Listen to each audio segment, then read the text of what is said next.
que je considère interne.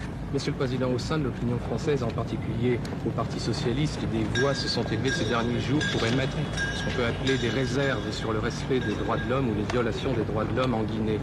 Je pense que vous aurez peut-être à ce sujet des conversations dans les jours qui viennent avec certains responsables français. Que comptez-vous leur dire? Je dis la France a été induite en erreur. Aucun individu n'a été poursuivi en Guinée pour délit de presse, délit de parole, pour activité politique. Je suis un leader syndical connu du monde entier. Et la liberté, la dignité de l'être et du peuple me sont chères. Il y a eu en Guinée ce que vous avez toujours ignoré, une agression préparée par l'impérialisme qui en voulait à la Guinée. Des Guinéens se sont enrôlés dans des camps où ils ont subi la préparation militaire. Ils ont emprunté des avions étrangers. Ils sont venus débarquer le 22 novembre dans la nuit à Conakry. Ils ont massacré 360 personnes. Ceux-là ont été arrêtés par le peuple guinéen. Ils ont été jugés. Certains ont été condamnés. Ce n'est pas une question de droits de l'homme là. La France nous a donné l'exemple. Et je disais, Historia, votre revue, numéro 36, numéro 41, vous parlez de l'histoire de la France.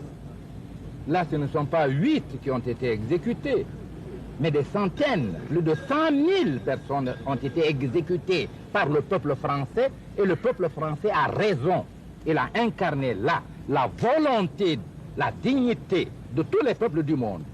Et quand la Guinée, victorieuse, des agresseurs, des mercenaires, applique à ceci la loi qu'elle a décidée d'elle-même, pourquoi voulez-vous rattacher ce fait à une question de droits de l'homme?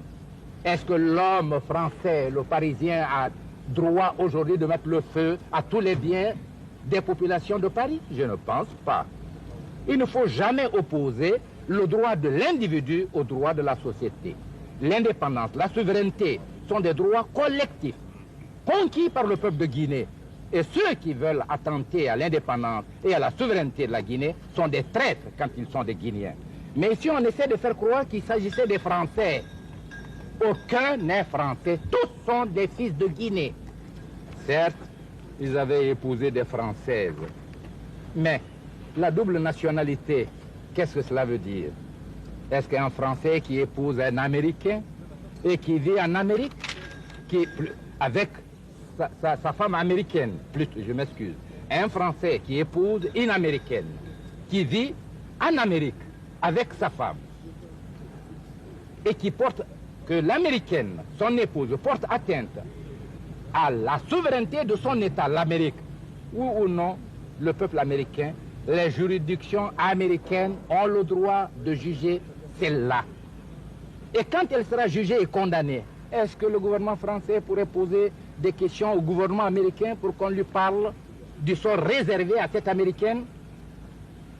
Écoutez, nous avons trop de respect pour la France.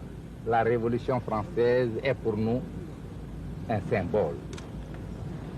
Et nous aimerions que ceux qui parlent au nom de la France expriment la logique française, les valeurs chères à la France, le patriotisme. L'amour de la patrie est une valeur. La défense de la liberté est une valeur. La défense de la souveraineté est une valeur.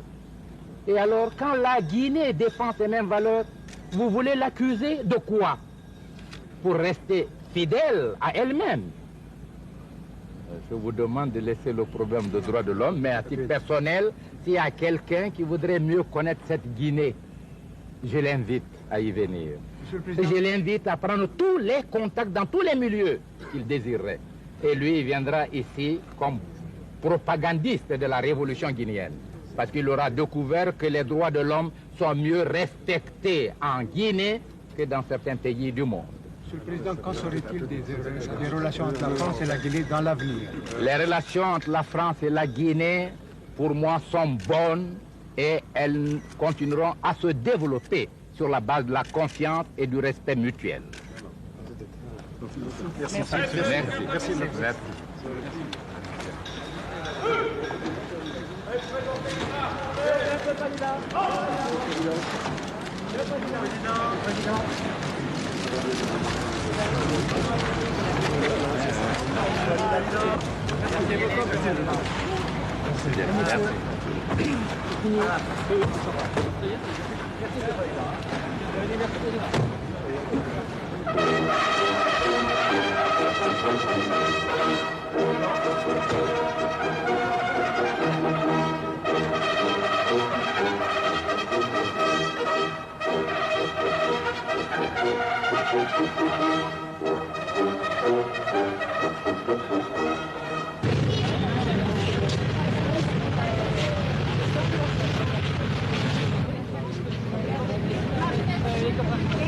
Oui, Marjolaine.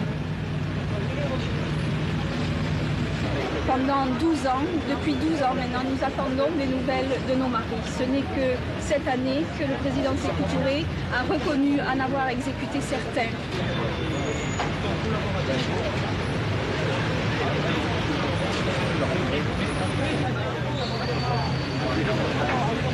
Nous nous sommes constitués en association pour avoir soit la libération des survivants qu'on nous avait annoncé pendant des années, des survivants,